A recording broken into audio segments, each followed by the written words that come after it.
Bitcoin, the ultimate kind of bottom signals are when we approach, but you just definitely don't need 200 companies for that. Just like you don't need 200 ETFs. The whole business model itself, I don't think is sustainable.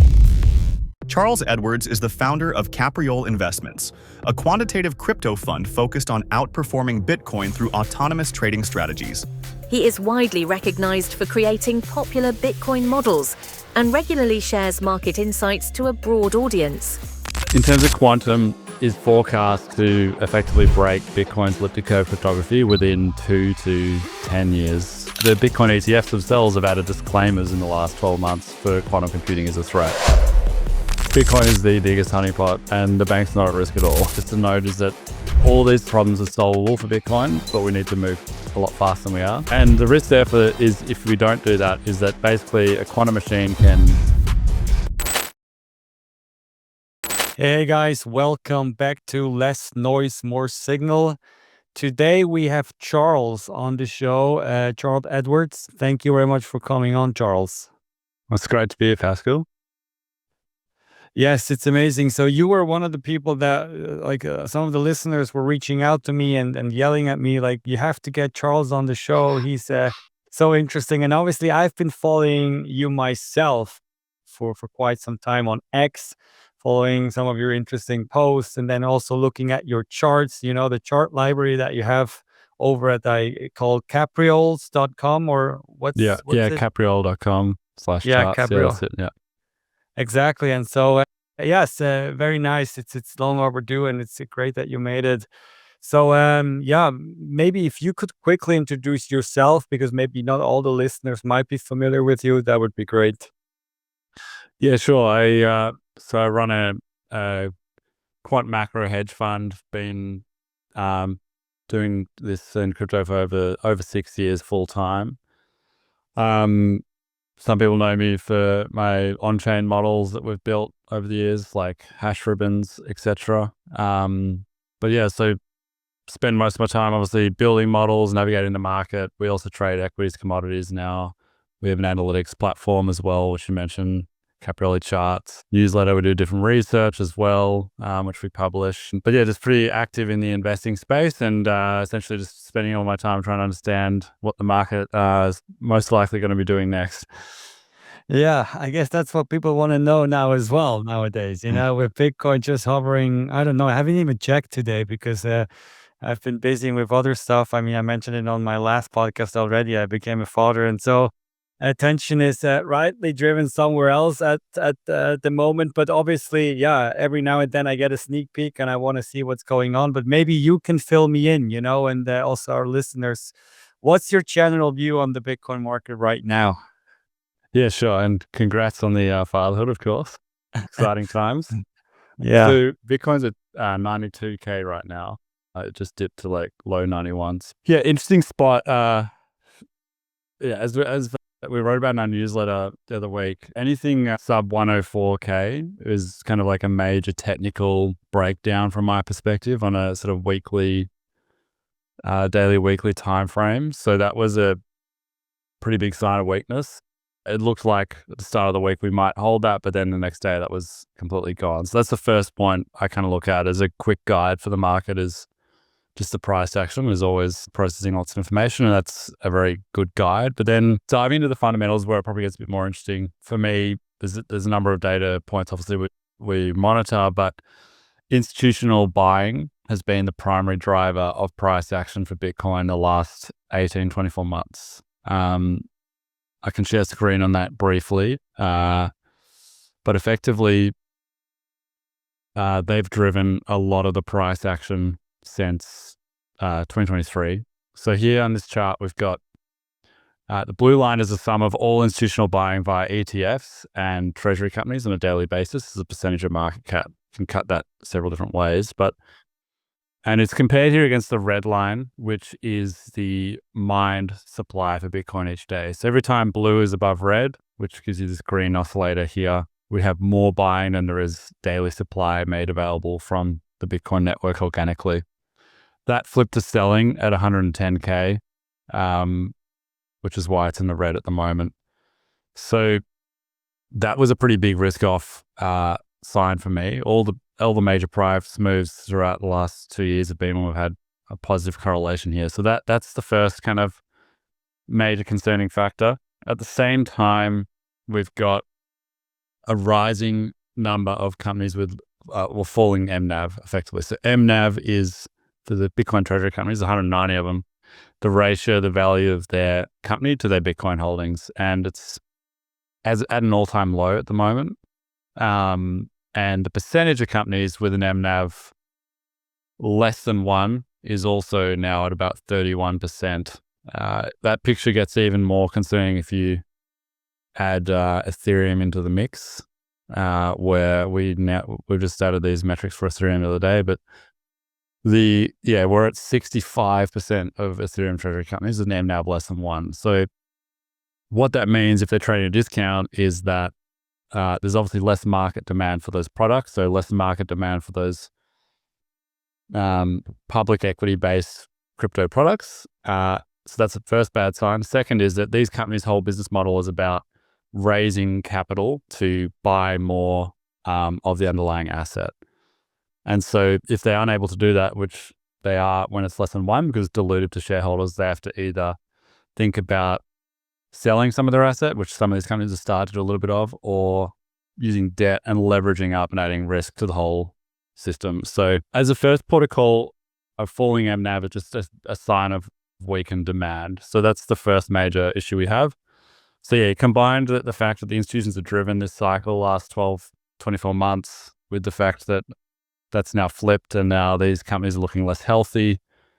And we've got some technical weakness. It's not a great picture. So we moved pretty quickly from 100K to 91.5 where we are now.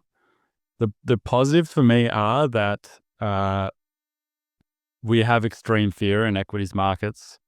Put call ratios are at sort of 0.2 region or less, which that's a normalized score. So we typically have a good price opportunity in the nearer term days and weeks when that starts to occur. And then thirdly is that for Bitcoin, the ultimate kind of bottom signals are when we approach production costs. So I'll quickly share that as well, which we're getting near now. So that is when things get quite interesting. So historically, so this chart here in the top is the Bitcoin price mapped over the production cost to mine Bitcoin. So the red line is the electrical cost. That's the raw cost of running the electricity to mine Bitcoin globally. And historically, Bitcoin basically never goes beyond it. There's very brief days where it flicked below it for maybe 24 hours, such as 2020 and COVID. But typically, if you get anywhere near that red line, it's a golden opportunity. It spikes up, obviously, when you have the halving and then comes back down to a more normalized rate when the supply growth rate of Bitcoin normalizes. So that's sitting at 70K. So I don't see us going below 70K anytime soon. This can obviously trend down, right? If miners go into capitulation or the whole macro outlook gets really bad, obviously this 70K can fall. But over the next sort of weeks and months, anything there would be an incredible opportunity. Anything basically in this zone above, where you got the orange line here is the production cost. That's the all-in cost of mining Bitcoin. So warehousing, profit margins, everything included. All the hardware costs, everything. That's at 88K roughly at the moment. So we're only a couple of K off that. Anything in that red zone here is a really good opportunity long term, typically. So we're kind of getting to that really exciting value zone. And then we have kind of a sort of technical support, I'd say, at the 90K region, which is reinforced by Bitcoin production costs being nearby. So I wouldn't be surprised if we see a bit of a bounce in that zone here. And then the question is if we can get some more institutional demand and that sort of thing to pull us back up from the bottom of the range at 90 to the 100K sort of region, or if institutions don't step in, then we could enter that value zone for a while. We'll have to see where that goes. Imagine lowering your tax bill while stacking Bitcoin. With Blockware, you can. Thanks to new tax guidelines, you can write off 100% of your mining hardware costs in a single year. Blockware's mining as a service takes care of everything, so you can start mining Bitcoin effortlessly. Visit mining.blockwaresolutions.com/LNMS and get $100 off for your first miner. Interesting. Why do you think institutions are not currently buying? Is it that they're all buying into this theory that the 4-year cycle is over and that's why they sort of stopped now and waiting it out? Or is it just like a coincidence that they're now sort of risk off? Or is it driven by macro forces? What is your view on this? Yeah, it's a good question. There's a few things I think. Firstly, there's a bit of supply saturation with the treasury companies. There's now 190 Bitcoin Treasury Companies globally. And, I haven't checked, but probably a good half of those are in the US. And you have to kind of ask yourself, what is the value prop of every individual treasury company? And it's typically not much. Obviously, they're trying to have a positive yield, so buying more Bitcoin, but they can only do that if their MNAV is greater than 1, or if they can lend that Bitcoin out and get some kind of interest rate, which none of them are really doing yet. I think MicroStrategy plans to do it one day, but not being done yet. So a lot of the products are kind of like financial alchemy, trying to present this yield, which is really just about a positive inflated market cap. And it's just not sustainable, especially if you're number 50, 60, 100, 200 treasury company. You're not offering anything unique. So I think there's just too many of them. And so it's supply saturation in that regard. So that's the first element. The second is we are in the 4th year of a classic Bitcoin halving cycle. I'm not a strong believer in that dynamic being an important factor into the future, because that cycle is driven obviously by the Bitcoin inflation rate, which is now below gold. That's just sub 1%. Yeah. It's almost negligible.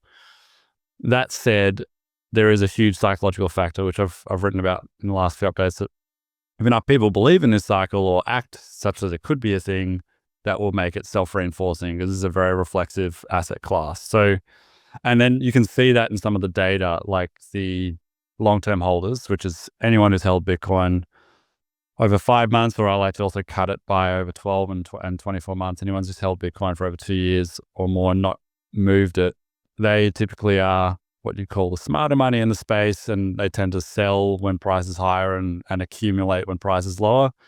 There's been a massive amount of selling in the last 12 months from that cohort. I also did a tweet recently where I presented that as what I call the Bitcoin OGs, which is anyone who's held Bitcoin more than 7 years, because that's a metric I've monitored for 5 or 6 years. And every time it spikes up, it's typically a sign that someone who's held Bitcoin since, the very early days is getting out. That has also been seeing the largest share of kind of market cap being distributed, if you will, in the last 12 months. So there is definitely some de-risking activity happening from the classic Bitcoin holders. And now in the last 1 to 2 weeks, we've seen that from institutions as well. That said, I think the other thing to consider is obviously we just had the US shut down for 6 weeks, and that's tied up a lot of capital and capital flows. And there's been a lot of risk-off activity across equities and bonds as well. So it could just be that has flowed through to Bitcoin, and in the next 2, 3, 4 weeks, as that capital unlocks, the Treasury General Account grows, all that sort of thing, that the institutions could step back into the market. I'm pretty optimistic to a few different outcomes here, effectively, especially as we approach support on technical perspective and from a production cost perspective. We could just be bottoming in November, and then kind of institutions could step back in early December. So I kind of want to see where that all unfolds. I think in 3, 4 weeks, sort of mid-December, if we're not seeing positive institutional flows by that point, I'd be pretty deeply concerned that, this is probably typical late cycle behavior, at least for now. And we could spend some time consolidating and trending down a bit. But I'm not in the camp of a lot of people are saying, we might have a 50% drawdown or 60%, because again, electrical cost is way above that. It's only about 20% away. So it'd be pretty surprising to see major downside from here in the near term. It's probably more likely that we kind of spend some consolidation and bottoming in this zone. Why do you think that Bitcoin production cost or Bitcoin's electrical cost will serve as some sort of bottom? Because like just logically speaking, the price of something is never just objective. It's probably subjective, and obviously I know it's the production cost, but then if people just don't see any value in Bitcoin anymore, they could just not bid onto the markets. I feel like historically it has held some water and is kind of like has been a good proxy for figuring out bottoms. But what's your rationale for this? Because like judging from subjective value theory, I would assume trying to value something by its cost is like a non-starter in that sense. Yeah, good points. I think it's important with anything we talk about to not focus too much on any one metric, because the whole market is a dynamic flow of data. So you shouldn't get too tied up in any individual metric. That said, if I had to choose one metric to time buying opportunity every 4 or 5 years, it would be electrical cost, because that metric has not changed since I published it in 6-7 years, and it's been phenomenal every single time. So something I consider like a perfect hit rate so far. That doesn't mean it's going to be foolproof forever. And you raise good points that why does it have to be the floor? It doesn't have to be, because everything's dynamic, right? If we get a quantum hack, which we might talk about later, right? Like all these models obviously go out the window. So there's certain risk factors here. That said, pretty much all commodities trend to and remain above as a floor the cost of production. So if you argue Bitcoin's a commodity, then we should maintain that, because things start to break down below that. If you spend time near electrical cost, it means miners broadly are unprofitable. It means the lesser performing ones will start selling their Bitcoin probably, or at least maybe consolidating operations and not expanding. All sorts of bad things can start to happen. That's kind of like what we used to call a Bitcoin miner capitulation. And every time we had a miner capitulation in the last 15 years, it was an incredible long-term buying opportunity, because it's basically, while it's only one area of the asset class that's deeply suffering, it's pretty reflective of everyone in the asset class at that point, because everyone's margins have been shrunk. Everyone's probably, a lot of people are at losses, or, institutional flows are down, all those sort of things. So that's the other thing, like with institutional buying, when it's net selling like it is now, that's not good, and it is a downtrend, but also the deepest opportunities occur in those kind of negative areas of those metrics. So, the bottoms always occur when there's net selling. So yeah, I'm not sure if that's a perfect answer, but essentially, you're right. It doesn't have to be a floor, but historically it has been. And unless there's another overarching factor that's really dominant to be aware of, for me, I would definitely, I would be acting on it. But obviously, everyone should do their own research. Yeah, no, for sure. No, that's great context. Well, for the sake of the argument, let's assume that the 4-year cycle is over, and it is a cycle, and now Bitcoin goes into a bear market. I was wondering, what could be a new good narrative that could be driving Bitcoin or even ignite a new bull in the future, because like, obviously I'm aware of the fact that like, it's always price that drives narrative and never the other way around. Like price starts moving first and then people start constructing a narrative around it. But I feel like with the last cycle, so to say, we had something to look for, these Bitcoin ETFs, and they then really like kind of unleashed this flood of capital that came into Bitcoin, and now they're already here. And then we have these treasury companies. What could it be? It's probably hard to know in advance, but I guess there needs to be a story. Do you see anything on the horizon? Well, I think it just falls back to the original value prop of Bitcoin, and the whole reason it's here today, and almost 2 trillion today is hard money, hard digital money in a modern world, where it was created out of 2008 and misuse of capital by the banking crisis. It proved itself in 2020 when trillions were injected into the market to kind of ease into Corona, and we now are kind of, the outlook for money supply is also not changed in that regard. So global M2, or the global money supply, has been growing about 6-7% a year. And on top of that, the Fed has, in their own forecast, their own dot plot, is forecasting to cut rates by 1% over the next 12 to 18 months. And Fed Chair Powell said in the last couple of weeks that they basically have to grow their balance sheet soon, because in order for the Fed to be influential over the market, they have to match the size of the market. So if equities market is growing too much and they're too small, they need to at some point start scaling the balance sheet. So there's a good quote we referenced there, also recently in our newsletter, which all of that just tells me that in the next 12, 24 months, unless there's some major change in economic data, that the Fed will in some format be printing, there will be growing balance sheets. The whole world is doing that on net at the moment anyway. And there's a pretty strong correlation with Bitcoin. It always has its highest, performing bull markets when there's positive net liquidity. We've got some charts for that as well, and it always has its, biggest bear markets when net liquidity is negative, and that covers every bear market to date. That environment itself is I think enough. Like, it's also interesting that, we're at 91K, and if you look at social media, it is pretty bearish. So that is actually, I'd say, somewhat of a positive factor in all of this, because people are concerned, the bear market started, the cycle's ended, and it could well be, because those periods can go for a long time.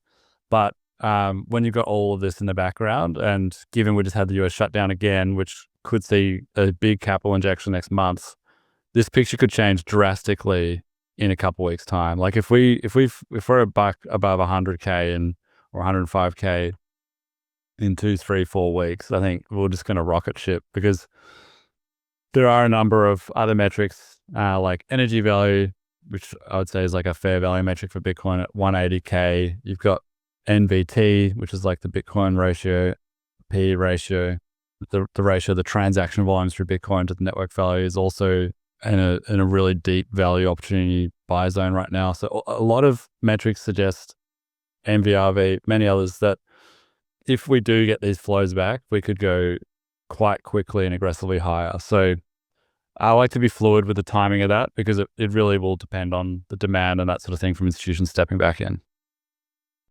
Discover the power of self-custody with Bitbox, the hardware wallet that combines privacy, precision, and world-class security. Whether you are a beginner or an advanced user, Bitbox offers user-friendly features and advanced options like coin control or optional passphrases. I have personally been using them for years, and so should you. Visit bitbox.swiss.lnms and get 5% off your first order. Yeah, these are some great thoughts as well. I mean, in the end, it's always so hard to tell, because if this was really the top, then as you said, a lot of these top metrics, they're really sort of very cooled off. And then you're like, how can this be in any case, But then at the same time, it would also be that everyone sort of called the top, or like, now it's the bear market and we're entering this. And so, that's a great point. So a lot of these metrics, you have to also remember, is that, especially the on-chain ones like MVRV and NVT, a lot of these metrics which are looking at the ratio of transaction volumes or realized value, all that sort of thing, they're typically normalized. And what that means is people are getting, if you don't know what that means, it basically means they're comparing the current value of the data to the sort of average and variance of the last few years, typically 4 years in Bitcoin. So we're now, what you have to consider is, like 4 or 5 years ago, Bitcoin was, 100 billion or 50 billion, a tiny asset class. So small amounts of capital would move it very quickly. Retail, if anyone bought a few hundred billion, the price would just go up massively. Whereas now at almost 2 trillion, you see billion-dollar buys every week from someone like Michael Saylor, and it doesn't have any impact on price because it's such a big asset class. So it takes a lot more money to move, and that means you're just not going to get the same level of extremities in those on-chain metrics from prior cycles. So yeah, people say, we're nowhere near the oversold overbought or overheated zone for a lot of metrics, but we're just not going to get there, because you need so much money to move the needle like it did in the past, that it won't happen now, because it's a slower moving asset and it needs so much more capital to move things. So I'm not concerned about, I'm less focused on, have we hit all those extremes of prior cycles? I think they're a good guide because it shows you where things could potentially go. and that we could have a lot more upside. But at the same time, given where we're at now, I think things like the net demand flows are more important, and macro factors are probably more important as well. Yeah. No, these are some great points as well. I mean, in the end, just as there are maybe diminishing returns and then also diminishing volatility on the downside, there's probably also diminishing effects on the effectiveness of these metrics, just because like the market is changing in size and then also in types of people. I mean, the ETFs, they also complicate the on-chain picture somewhat. And so I guess all of this has to be factored in the end. I find it just very interesting. I don't know if you heard about this over in Down Under, but like, I mean, here in Europe, it was just recently announced that the central bank of the Czech Republic, that they invested a little bit in Bitcoin, even though it was just for testing reasons. I think they bought like 1 million in Bitcoin, to test the systems and everything.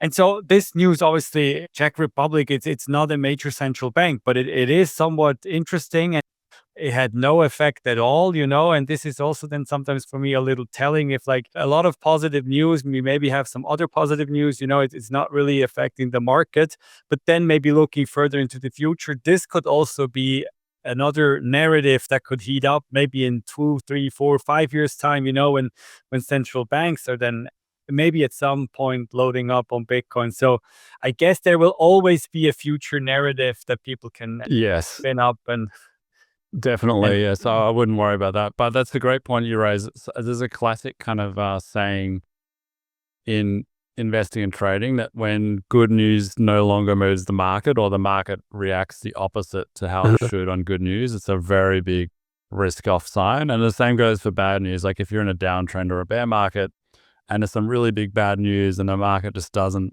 respond as you would normally expect, or it doesn't move down that much, it can be great buy opportunities. So just the fact that you're saying that, and notice that for me, and it's obviously anecdotal and you need a lot more data points, but that can be a sign of a risk-off situation. The other example would just be we had so many treasury companies buying billions and billions and billions, and then just price couldn't get above 120K. That's also the same kind of scenario there. It's probably the thing. The more buying you have, the more buying you need to kind of top it, Exactly, and that's the hard thing. So what's your overall take on Bitcoin Treasury Companies? Is it a fad that will go away entirely, or is it a long-term innovation if we think of strategy? So any take there? Yeah, I think in short, a fad. I did a presentation at Token 249 in Singapore about what I call the treasury company bubble, because I just don't think this business model is sustainable. And while it's been absolutely great for buying pressure so far, they've driven the market up a lot.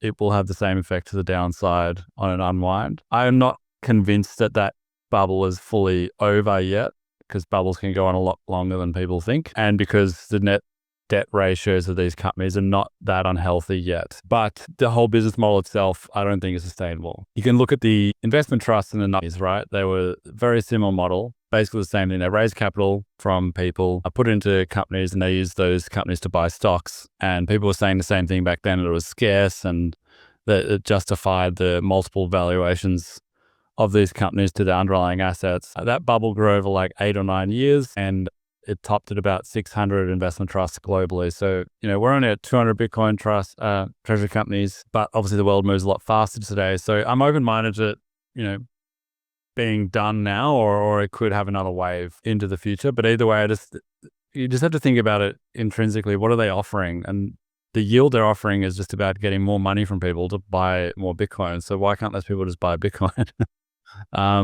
And they've got, some different products which address different markets, like credit and bond markets, like MicroStrategy has. Fine, I can see some demand for that, but you don't need 188 companies for that. There might be a few players. There might be MicroStrategy and a few others if they can set up a good model that is sustainable long-term and manage their own debt risk there as well. But you just definitely don't need 200 companies for that. Just like you don't need 200 ETFs. We have 11 ETFs, and that's probably already a lot, right? In the US, that is. So there's some arguments for different utilities of it, but I just don't see the current model as sustainable. Hey guys, I'm thrilled to share my new book, The Bitcoin Enlightenment. co-authored with Mexican billionaire Ricardo Salinas. Make sure you grab your copy now and learn about how one of the richest people in all of Latin America thinks about Bitcoin. You'll find the link in the show notes. Yeah. I also can't really wrap my head around when Michael Saylor, obviously, in some interviews, he's calling for every like jurisdiction to have tons of treasury companies just because there's so much demand in the old world, he says, that could kind of flip over or be transformed over into Bitcoin and into the digital credit space, so to say. But I feel like, obviously he has to say such things, because he's like the market leader of them all. But I mean, in terms of strategy, I guess you've been looking at this as well. Have you done any analysis on, is strategy really this time bomb that people make it out to be in terms of like leverage that could explode at some point if you were to go to 70K, with the Bitcoin price? Or is there not that much risk because strategy isn't that leveraged in the first place? Any Yeah. analysis on this? Yeah. So a good point. So just on your first comment, I just think about it really simply and logically. Why does any country need to have like 50 or 10 different treasury companies? And you look at what are the successful companies globally to date, and it's usually one or two winners in each asset class, like NVIDIA for chips, Google for search, Amazon for shopping, right? Like you don't have 50 Amazons. You might have one or two similar Amazon type companies in major companies or regions like China, Alibaba, right? But you don't need 5 or 10 in every country. It just doesn't make sense. So there's always going to be one or two players that'll get the dominance. They'll have access to better capital, cheaper capital, better insurance or whatever it may be to kind of dominate. So I just don't buy that you need 200 treasury companies. The risks for MicroStrategy, that I haven't probably done recently enough deep analysis on MicroStrategy's individual products because they have a lot now. I know that what I can say is that if anyone's got the kind of constitution to navigate a massive bear market, it's Michael Saylor. As anyone who's been in Bitcoin for more than 5 or 6 years knows, the 80+% drawdowns are pretty brutal. And if you're going to hold through that, not everyone can do that. And I don't think 200 credit companies will do that. We've already seen some start selling. So if anyone can, it's probably him. In terms of the debt and liquidation risk, he's historically structured it such that he's had sort of 4 or 5 year horizon to pay back and had low cost of debt. So that's been relatively low risk there. But I have noticed some activities that they've been doing have probably crept up the risk curve, so to speak. It's hard for me to comment, but I can pull up the metrics of MicroStrategy if you want to have a look at it. Yeah, sure. I was just wondering because, like, from what I'm hearing, it's now that he's also focusing on these preferreds. Obviously he has these convertibles that will be coming due in the future, as you said, maybe in 3, 4, 5 years time. But then with these preferreds, obviously he has these dividends that he has to pay, but I guess he might still be loaded on that side. Maybe he also has some sort of strategic fiat reserve, which I would have if I were him, so he can kind of pay this off. But then, I'm really not sure. I guess, like, just logically and very like objectively speaking, I don't see that he has he has collateralized his BTC and now they're encumbered, and that's why he could be stopped out at the 770K or something. Yeah. Which I know he did in the past. He had a loan with Silvergate, I think, on his BTC, and that's why people were so worried that he would get liquidated. But I guess this is not something that could happen in that sense, as far as I understand it. But it's probably the risk lies elsewhere with the other companies that you mentioned, that are now also levering up, and I feel like that's been happening. Yeah, I just on what you're talking about, I agree. He should probably have more capital available for dividends. He's only got 50 million on a $65 billion market cap. So he's also said they're going to have to sell some Bitcoin when they're paying off those dividends and things. So that's going to unless the market is consistently growing and getting a high rate of return, which Bitcoin has historically, but I don't think it necessarily has to have that consistently and at those rates into the future. If there's prolonged downside, I think he's going to be in big trouble because he'd be selling assets into an already weak market. And so some of these metrics here, like MNAV, to show you what I was talking about. So they're approaching, they're an MNAV of 1 right now, actually, which is the lowest it's been in a bit over a year. They have been negative before, below 1 before in the bear market. So they have weathered that. So he's proven that he can do that. But also back then, there weren't 200 treasury companies. There were only, 30 or 40 or what have you. So he's got more competition, probably less comparable value up. He's exhausted every single demand opportunity he can with the preferreds, the convertibles, and all the different products. So it's going to be harder the next time around, I think. Also because from what I've seen, they're taking on higher,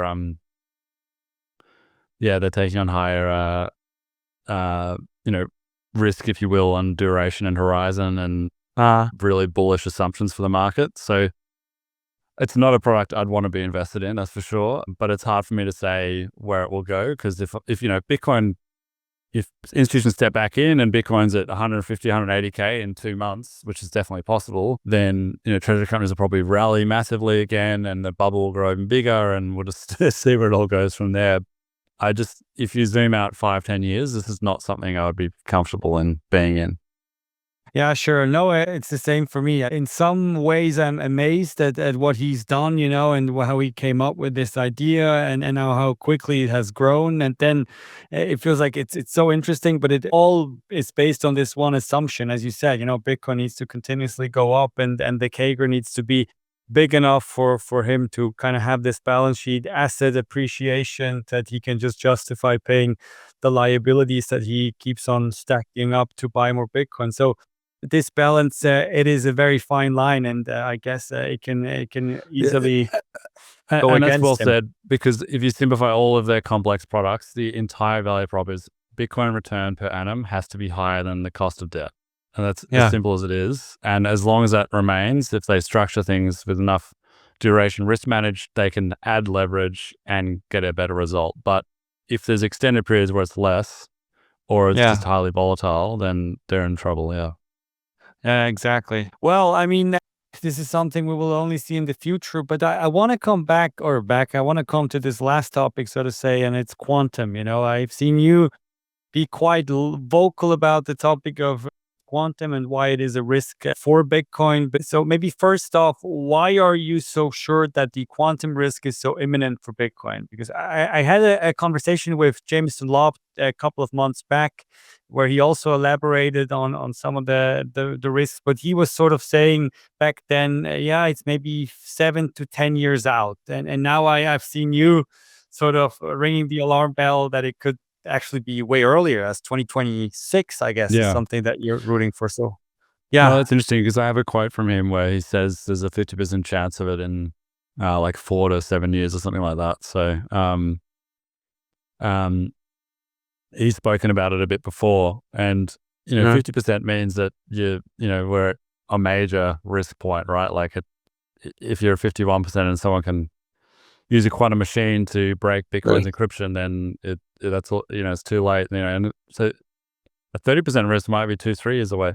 But broadly, it's a topic I'm really concerned about for Bitcoin. I've been in Bitcoin full time for many years, and deeply interested in its survival. I've been basically fully invested in it for many years, and that's not as much the case today. I obviously have measurable allocations in it, but via the fund, which is long and short. But we're not 100% crypto anymore, and that's because of opportunity set. I think is not the same as it was 5 years ago. In terms of quantum, it is forecast to effectively break Bitcoin's elliptic curve cryptography within 2 to 10 years as a sort of outside time frame, with a high probability in the sort of 4 or 5 year range. And that is based on a few things. So a consensus of multiple thought leaders in the space who work in quantum. Jameson Lopp is one of them. There's others. McKinsey has said that Q-Day, which is breaking RSA, is within 2 to 10 years. So they're obviously one of the biggest think tanks in the world. And RSA is much stronger than Bitcoin's ECC. What is RSA and ECC and the Q-Day? Can you maybe flesh out these terms for us? Yeah, good point. So RSA is like the basic standard encryption that's used by pretty much most applications, banks, systems, everything we basically interact with digitally. So password, combination, encryption process. Bitcoin uses elliptic curve cryptography, which is like a weaker form of encryption because it's a bit more efficient. But that means that a quantum machine will be able to break it likely years in advance of RSA. So there's a paper done on Bitcoin and breaking it with a quantum machine a few years ago, and they forecast you only need about 2,300 qubits, logical qubits, to do it. And about 4 or 5 or 6 of the top quantum firms right now are predicting multi-thousand qubit capability in sort of somewhere between 2028 and 2031. So the sort of 4, 5, 6 year region. And that's like, that's IonQ, that's like quantum, QEra, Inflection, a few others, right? Are all kind of projecting that capability, and they've historically been beating their own forecasts. So the Department of War also said they see Q day as a tangible risk within 3 years. So no one knows the exact horizon, but it is some risk in 2 to 3 years and a very much growing risk every year to a very high risk in sort of 4, 5, 6 years. Yeah, but which is also interesting that you mentioned these Bitcoin's encryption technologies, so to say, is weaker than RSA. So this also kind of then makes the argument obsolete that people usually put forth, that they say, once we have quantum, we have other things to risk about or worry about, like banks and internet. But like if it's easier to kind of quantum hack Bitcoin, then I mean, in that sense, Bitcoin almost acts like a honeypot, for these quantum firms to kind of advance their technology, because they want to target Bitcoin first and then from there maybe go somewhere else. But Bitcoin is such a honeypot, so. Yeah, Bitcoin is the biggest honeypot, and the bank's not at risk at all, which people don't get. But it's one, because of the encryption being stronger for banks, also because they're centralized institutions, right? Even if there was some hacks, they can wind it back, which you can't do with Bitcoin. And then thirdly is probably the most robust thing, is they pretty much all have 2FA now, so multi-factor authentication, which you cannot, is quantum resistant. So that just protects them straight away. And then fourthly, pretty much every one of these centralized institutions is already upgrading to quantum proof encryption. So there's basically very low negligible risk for the vast majority of them. Of course, some banks globally will get breached. There'll be probably a wave of quantum hacks at some point in the next decade. But, society will adapt and move very quickly to resolve that. Bitcoin can future-proof itself too, can upgrade to the right tech to manage a lot of that problem, but it can't solve all of it, because 20 to 30% of the coins will be taken. That's the Satoshi coins, P2PK coins, etc. So there's 2 different challenging areas we need to solve there and discuss on more and more, which is why I'm speaking about it a lot, because I'm getting pretty worried about the longevity. And even if we do solve it, there's a few things, right? Like if we solve it too late, obviously, I think trust in the whole network collapses, and it's really bad outcome for Bitcoin. Or if we solve it not necessarily too late, but very late, enough people will stop investing in it, or will have reduced allocation in it, such that the return opportunity and set this asset class will diminish as well, because it's just a growing risk factor that everyone is now starting to price in some format. That's a good point, that you raise here as well. What is the actual risk with Bitcoin? Is it that the network in and of itself can be destroyed, or is it that private keys can be hacked, as you said, and then the coins can be taken, which would obviously also diminish the value of the network in and of itself? Like, is that the actual risk, that coins could be stolen in that sense? Yeah, so it's two main risk factors. So it's kind of separate the active users of the network, like us, which is probably 70, 80% of the network, who have their keys, they have some Bitcoin, and they can manage it and proactively move it. And then you have the sort of 20 to 30%, which are just lost, gone forever. That's so wallets and coins that have just been lost. It's also Satoshi coins, who's probably no longer existing today. And that's estimated to be 20 to 30% of all Bitcoin. So the active coins are lower risk once we have implemented a tech solution, which is very doable, but it will take probably a year or 2 just to get agreement on the solution, because Bitcoin historically is very slow moving and adapting to major code changes. This will be the biggest one ever. And then it will take probably 6 to 12 months at least to migrate everyone who's active, just because of transaction throughput limitations, to the new agreed quantum solution. So we're looking at sort of anywhere from, very optimistically, 1.5 to 3 years to migrate to a quantum proof solution. So that's why I'm worried, because, Department of War says 3 years is a real risk, and there is some risk in that horizon. Obviously, it's much lower than at 4, 5, 6 years, but it's now a significant and growing risk. So that's solvable, which is great. We can solve it, but we need to move a lot faster than we are. And the risk therefore is, if we don't do that, is that basically a quantum machine can back calculate the private keys from a public wallet address. So we need to move people onto processes where they're basically not revealing their public address in transactions that they do on blockchain, but also use better encryption, which is quantum proof. So that, again, technically solvable, but it's just a time frame thing. The remaining 20, 30% of coins, they're pretty much all publicly exposed addresses, which means that they are the most susceptible to what's called a long form attack by a quantum machine, where they can just basically back calculate the private key. And those coins will be taken with certainty within the next 5 to 10 years at the most. And so we as a network, or as a community, need to decide, okay, do we just let that happen and let 20% of coins be dumped on the market, which is, 200 billion or something worth of coins or more, which I think will be a significant trust and value risk for the whole thesis of Bitcoin?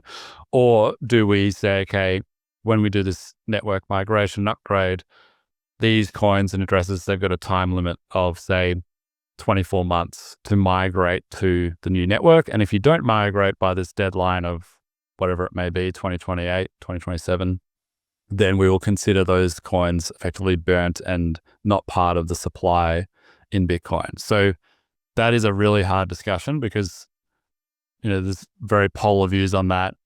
It's basically not a great option either way, but I think the second one, personally, for me, is a lesser of two evils, because you give them 2 years and you will significantly curtail the risk of massive market supply dumping in the future.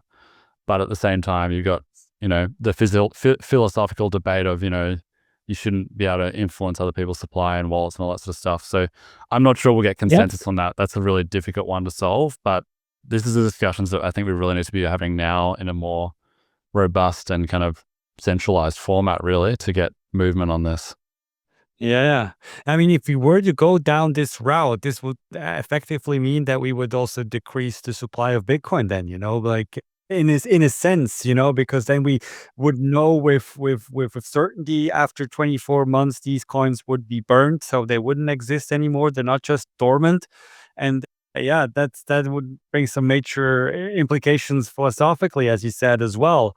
Yeah. So it's definitely something of interest to think about. That one worries me the most, probably, because I'm just not sure that we'll get any consensus on that, because it's such a drastic change in a decentralized network, which has very strong opinions on both sides. So that's probably my bigger concern of all of this.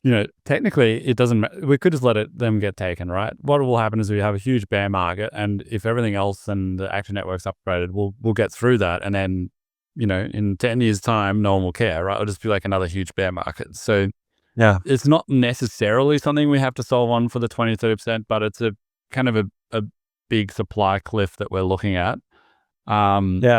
At some bigger point. than the one with the German government, that would be that one a lot times higher magnitude. 1,000 or something. Exactly. No, but I mean, the other solution is this BIP 360, right? And what is this about? This would just enable a quantum resistant encryption algorithm, or what would this be about? The BIP 360. Yeah, so there's a few technical solutions so BIPs are Bitcoin improvement proposals to upgrade Bitcoin to be more or less quantum proof. So that involves creating also quantum proof signatures, so much bigger signatures. So something I discussed recently is that the current proposal would mean, I think, that the block size, so the signature size would be orders of magnitude bigger, anywhere between 10 and 100 times bigger, which means you're going to get 50 to 100 times less transaction throughput in Bitcoin, which is already not the most strong throughput network in the world. And so that is a bit of a concern because if we decide to upgrade to that, then it's going to take anywhere from 1 to 3 years just for the traffic of all the active coins to move through to that new system effectively. So there's other ways to solve on that, right? Like you can use smaller signatures, different signature methods. So that can all be technically solved on. So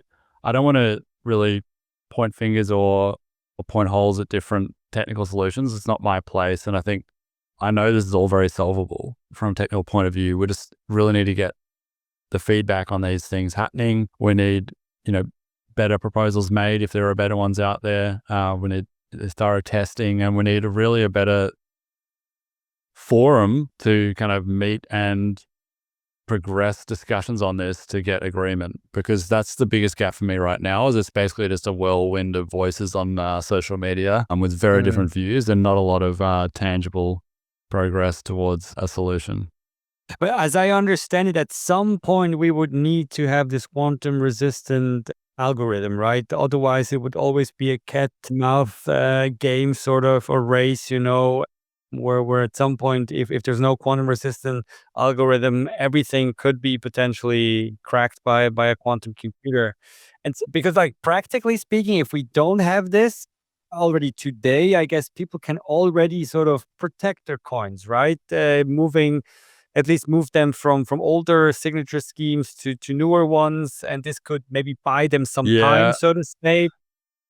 I don't buy that as a solution, and a few people are Okay. discussing that. Technically, it's somewhat right? Like if you only receive Bitcoin and you never expose your public address, then you're in theory more protected. But like it's like saying in Corona, just wear a mask or maintain social distancing and you'll be right. It doesn't work, right? Because 70% of the network won't be doing that.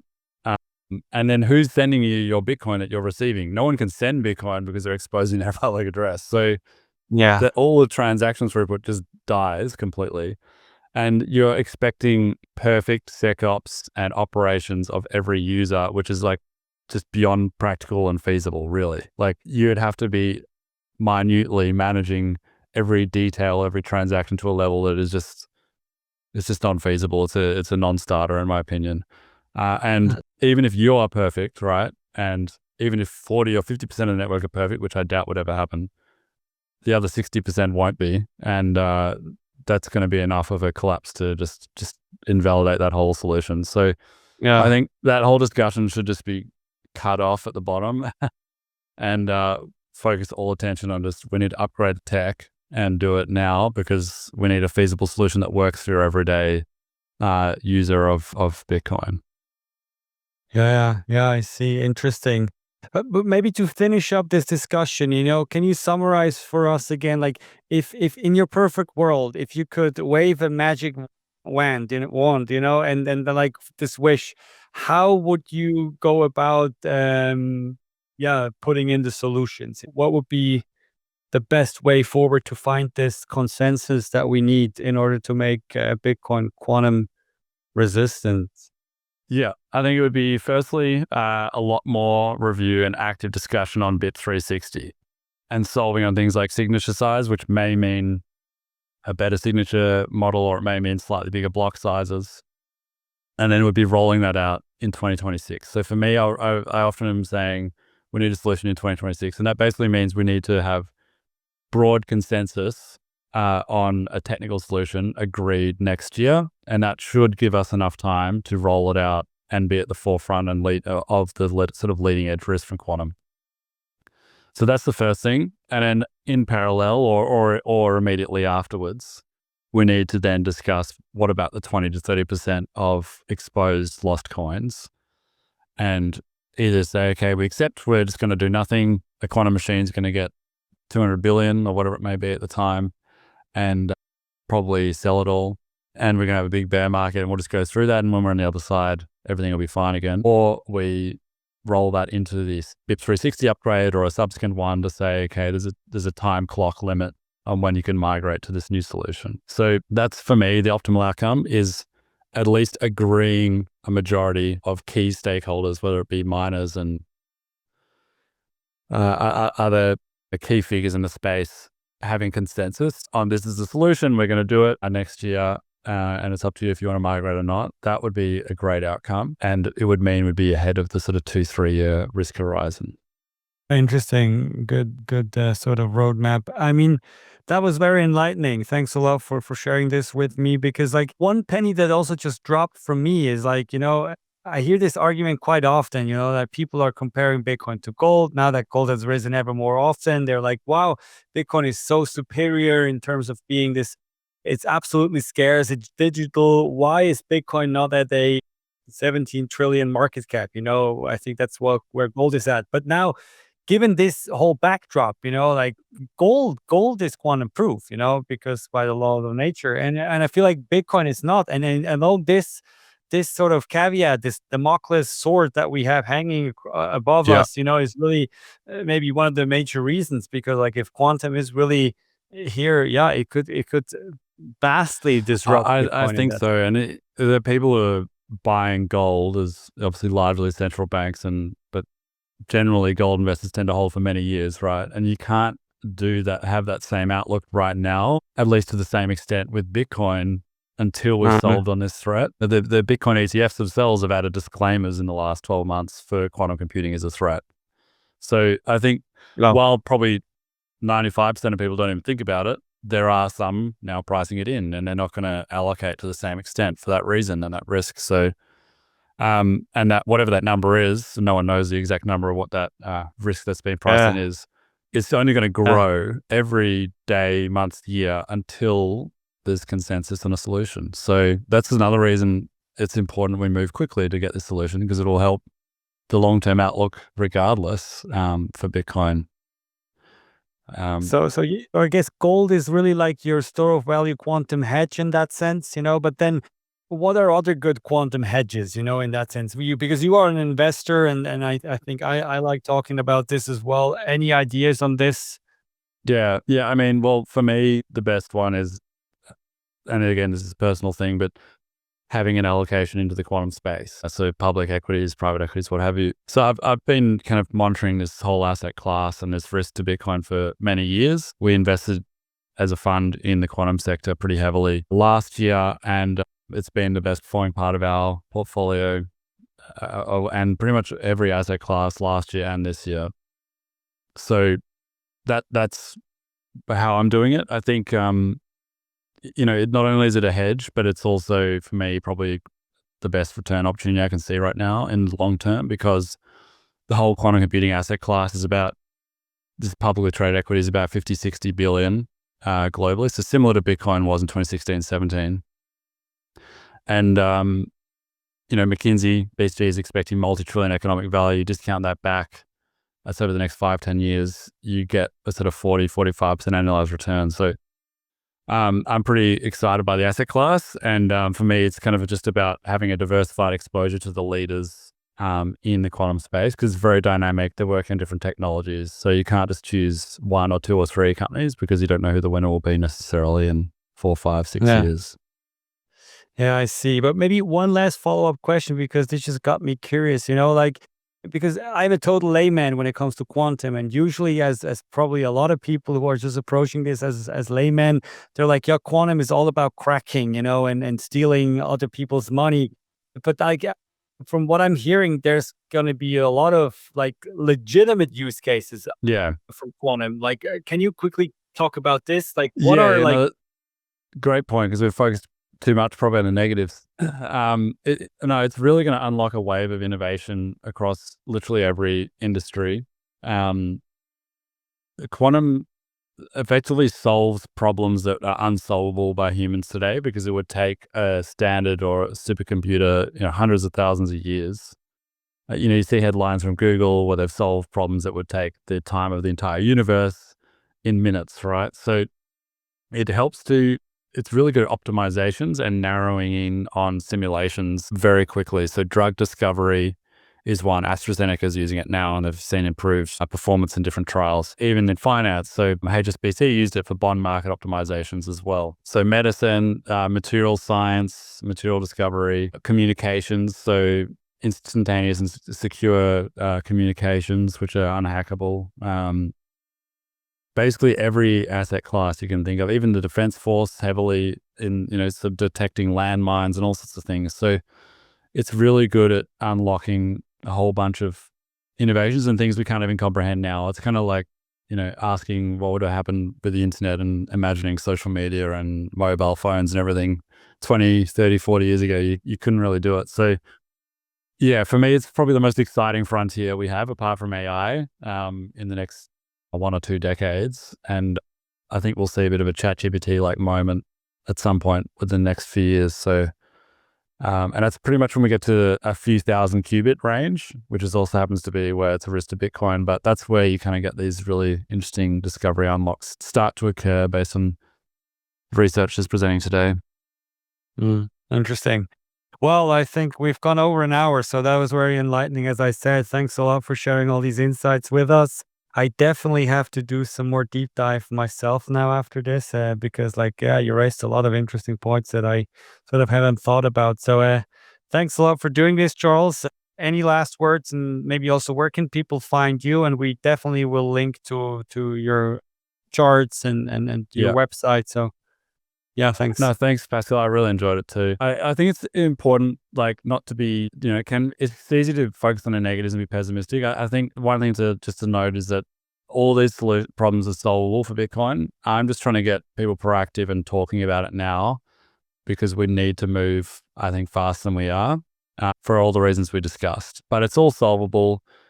I'm still very much in the space and navigating it. And there's, there can be some really positive outcomes here too. So yeah, to find me, I'm on obviously X or Twitter, Caprioli.io is the handle where I'm, posting bits and pieces about the market and insights. And then our website, caprioli.com. Obviously, we have the newsletter, the fund and research there, but also the charts platform if people want to check out the data. Yes, great. Yeah, we'll link to all of it. So yeah, thanks a lot for doing this. Enjoy the rest of your day. I guess it's on your side. Yeah. Or yeah, exactly. It's morning here in Australia, and yes. enjoy your evening with your newborn twins. That's going to be yeah, I'll be up as well. Fun. So yeah, it's gonna be fun. Yeah, it's gonna be fun. Well, cool. Thanks a lot, Charles. Enjoy. Thanks, Pascal.